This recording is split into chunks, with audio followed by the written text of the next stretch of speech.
also in the stack, where do you think doable defensibility is most likely to emerge? That's a very good question. Actually, we are a very small research team in a big platform like Intensive.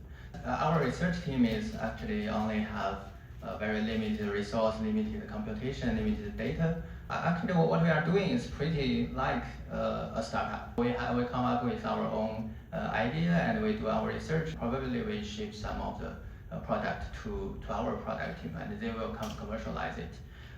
This also recall my experience when I was doing my own research. We have very similar paths from the ideation to implementation to the product. In the large language model era, I think actually everything changes because during the past year, actually we also doing fine tuning, doing the post training for the large model. The thing is, the foundation model team is also doing this. I think from this year, we see a lot of examples like C-2, like Claude, the new Opus model. We found out that most of the post training, even the controlled generation for videos or something, is already implemented in their own foundation model. And clearly, you can see that their own implementation or their own result is much better than what we do based on the existing foundation model. So I think in the future there will be something like there will be no third-party post-training or kind of the controlled generation. All of this goes to the pre-train team or goes to the foundational team. These things like doing pre-training or doing the research on foundation model is not capable for a small startup. You have to have a very strong founding team. You need to have a lot of resource to do the training, the computations, and also the data. Recently, there's another thing that reminds me another path of building product modes. It's the OpenClaw. Because I tried OpenClaw myself for around a month already. I found out even it used maybe Kimi model or use GLM that not as strong as Claude or GPT. I found out some of the abilities still surpass what I tried in GPT. The main reason is I found out the main reason probably should be the file system based memory or the harness system around the model itself. From this view, I think for the startup, maybe we can find out another path that focus on the harness stuff, focus on the new way of using the foundation model ability. These things probably is very different with what you see in the operation team because in the operation team actually you need more and more data. The good data is dense caption data, not maybe the real data or something. For the harness part, you have to think about the theory, you have to think about the mechanisms, you have to think about how to evolve your own agentic system. You can somehow really think along the first principle. I think the two paths for the AI model would be the first one would be the foundation model. The next one will be the agentic system. I think in the future maybe there's nothing in between. This marks a big platform and the startups. Great. Actually, I also agree. I tried OpenCloud and also trained them, use different tools. Compared with Cloud Code, I feel like probably I would go for option B. And now we have the perspective like from Ren about the startup and also big tech. So you have thought deeply about the human side of AI adoption and how to help people use AI more effectively. So from your perspective, what creates a lasting advantage? The technical capability itself or the better voice, usage habits, and product frameworks that can help people use AI more deeply? What do you think? Yeah, good question. So what creates the advantage? Is it the human side or is it the technological capability of the model that creates the advantage?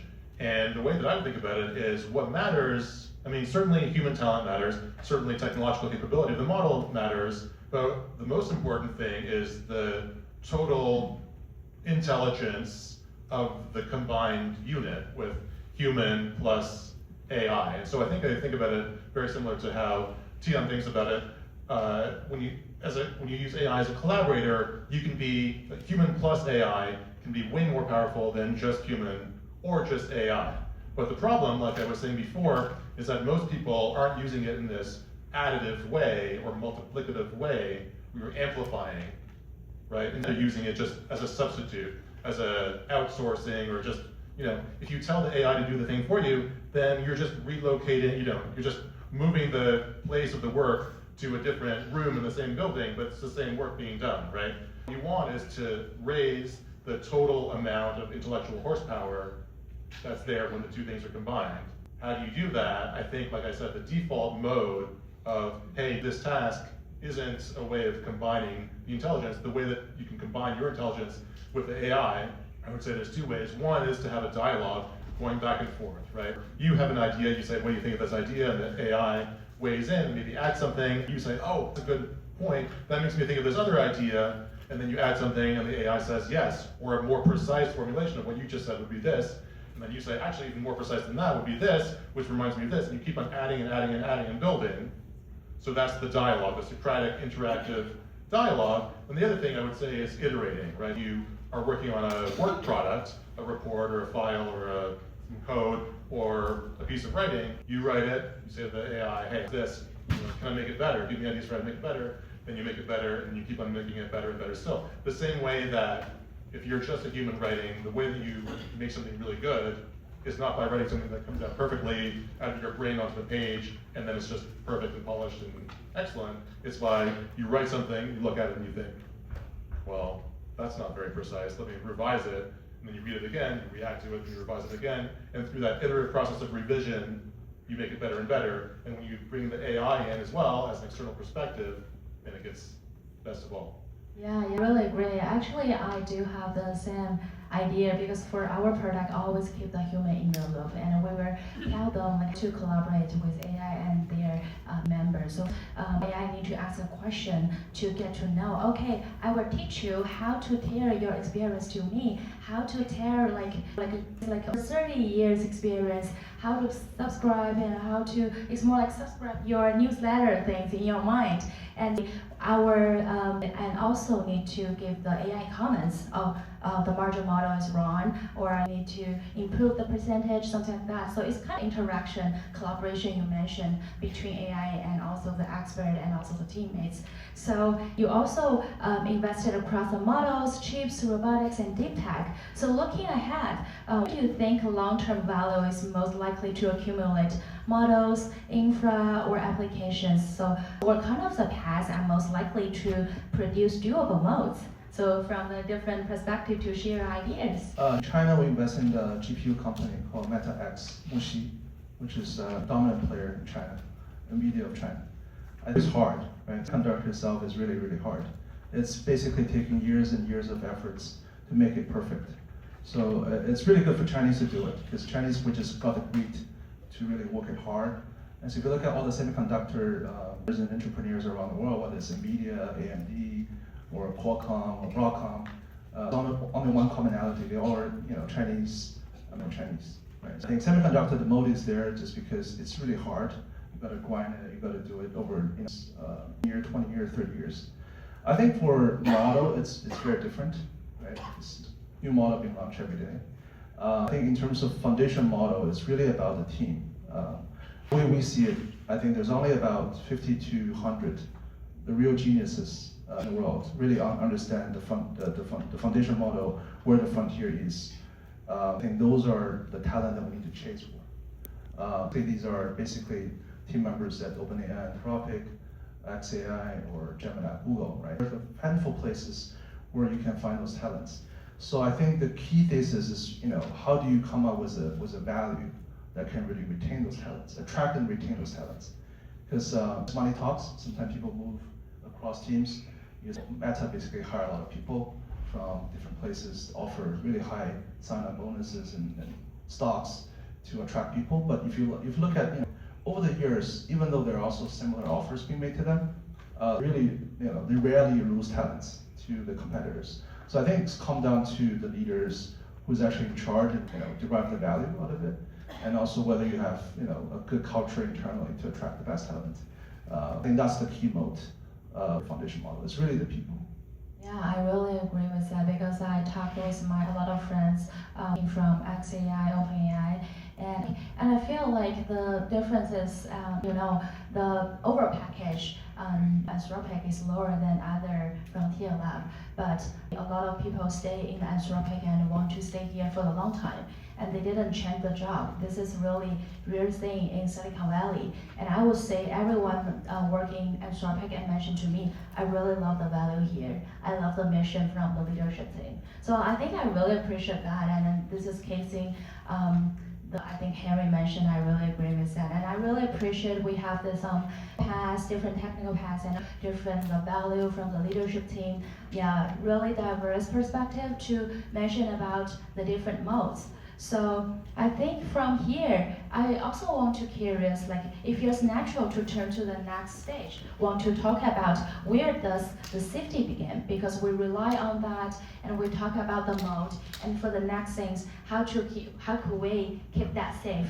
So this is a question for everyone, just want to learn your ideas. So once AI becomes deeply reliant on your domain, so where do you think safety is the most likely to fail first?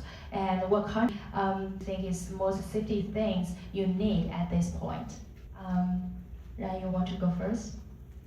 Not very familiar with AI safety. I think I will about another topic. I'm really worrying about is degree of aesthetics in data content. Because just like I said, I think in the future, people may not tell which video is generated, which video is real. And I think most of the people even cannot tell, right now, which video is a higher quality video, which video has maybe better aesthetics. So when the generated content becoming more and more, I think these things all the aesthetics of the user, because you see more and more generated and the generated content is trained from the captioned data from the same user actually, not the higher aesthetic artist or something. So these things eventually converge to a certain level of the quality of the footage. At the moment, I'm worrying maybe of the generated video or most of the content is the aesthetics of current artists.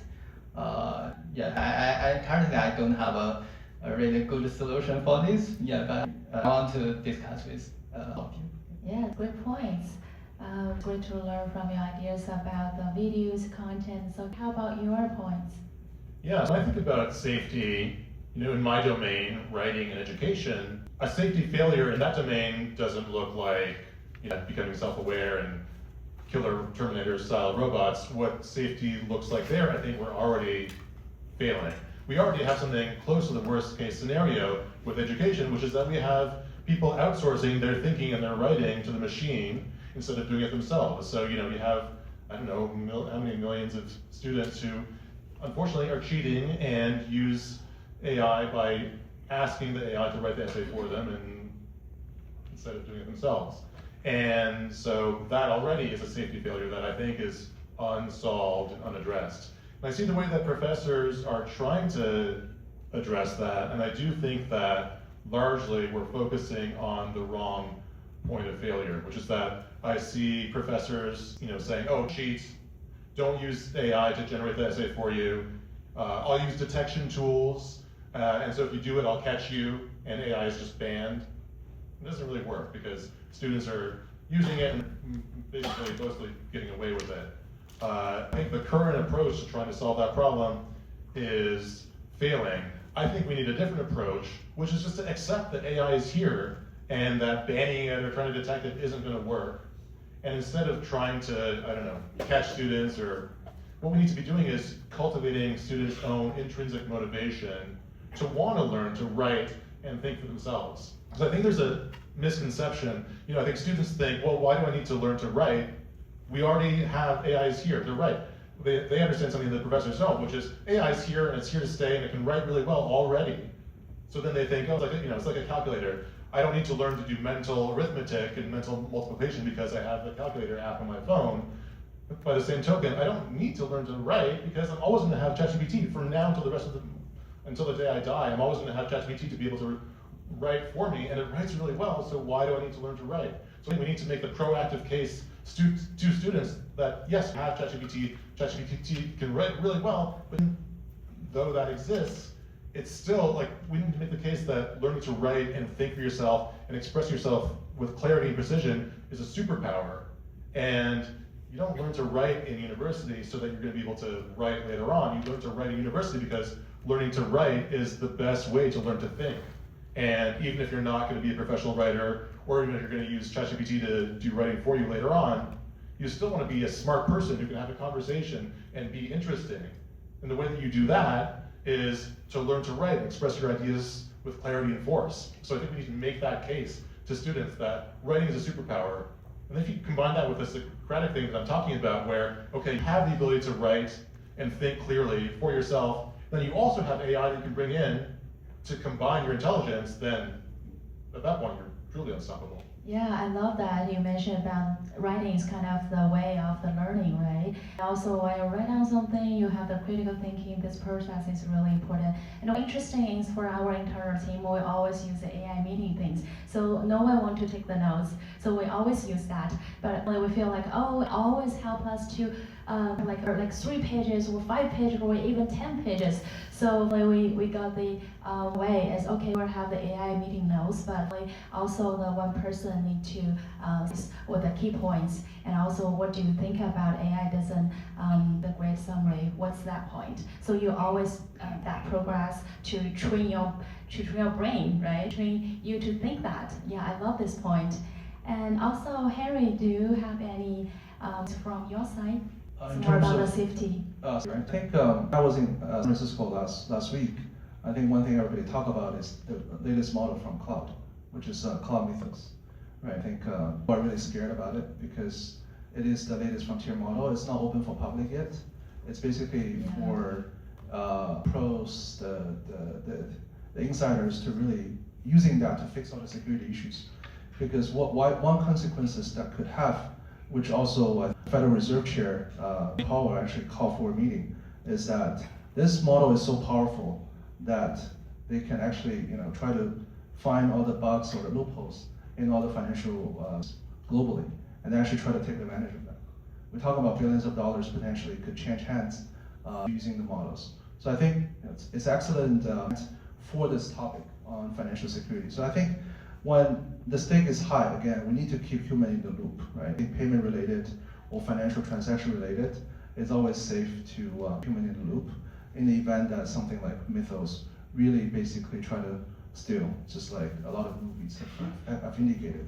So I think that's something I want to. Yeah, that's amazing perspective. I love that because for all of our clients, things they are the traditional industry, they really care about the keep the human in the loop, and also sometimes local deployment is really important to do that. And I know also want to listen to your perspective from either technical side or any side you want to share. Yeah, I think for that particular point, I want to talk on this like more technical side. I think I agree with Jay's point that right now all the students they want to leverage these language models to cheat. Right? It's very hard to get rid of this kind of behavior because kind of goals set up in the university, they are kind of intermediate goals for a person to be successful. Right? These goals can be easily hacked. Then the model is so strong, so it can easily hack any kind of like step in the universities. Kind of big problem right now. Even if like the professors have imposed different rules, this rule can be circumvented. Just like what big models can hack any stacks by finding their loopholes and finding their it's the practice. Right? I think the probably like more fundamental question really is that after we have these big models, it will be the nice way to teach people, educate people, so that they know it's the best thing to deal with models. I think one possibility is that maybe in the future, people will have their own goals. If people have their goals, people have like a very big aims in their own mind, then all the models, all the tools become their vehicles in order to achieve that goal. If the goal is big, then people will know, okay, I should not cheat because that's not the goal that I want to achieve. right? So then they will try to learn the skills, the capabilities in order to achieve that goal, including how to use AI, including when to use AI, when to use their own thinking in order to achieve that. So if have that capability, then naturally you don't see any cheating behaviors because they know that this is not good to their goals, right? Who actually have the big goals in their mind in order to chase for their lifetime, they will not do the cheating. They will learn by themselves and become a very good person in order to do that. But people who don't want to do this are going to be a tricky case. In the future, it's possible that only a very few amount of people have the capability to learn by themselves to chase after what they want. Right? Can we educate everyone so that everyone has their own goals and to work for that goal? It's kind of a big problem. Because in our current education system, usually most people are getting education because they want to get a job later. They want to ensure that they can work for someone in order to get salaries. Right? In the future, there's no such thing anymore because people who want to chase their own goal, they will use all the tools, all the agents to chase after them, and won't be able to hire any people the outside to work for them because there's already an agent that can work for that goal. This is going to be one of the biggest problems right now. I mean, if in the future AI becomes super strong and replace many people's jobs, some question that probably everyone maybe think about, especially for people who have great powers in order to make sure that the entire society is stable. Anyway, this is kind of a very big topic that we don't know whether we should discuss in depth here. The non-technical aspect, right? The technical aspect, as I mentioned, how to make the AI much more safe and how to make sure that it reduces hallucination, it do very well to humans, and a nice tool for everyone, and does not do bad things. That's kind of the problem that we address. Wow, yeah, I love like your perspective about like the people have the different goals. You have and in the future probably everyone just want to hire someone to work for them. I love this side and also the technical perspective you mentioned. I think we have really rich conversation, and we cover at the beginning, we try to understand the AI and also understand the technical side, different paths, and also AI adoption. And we mentioned about the different modes, and then we talk about the safety things. So I think it's really wonderful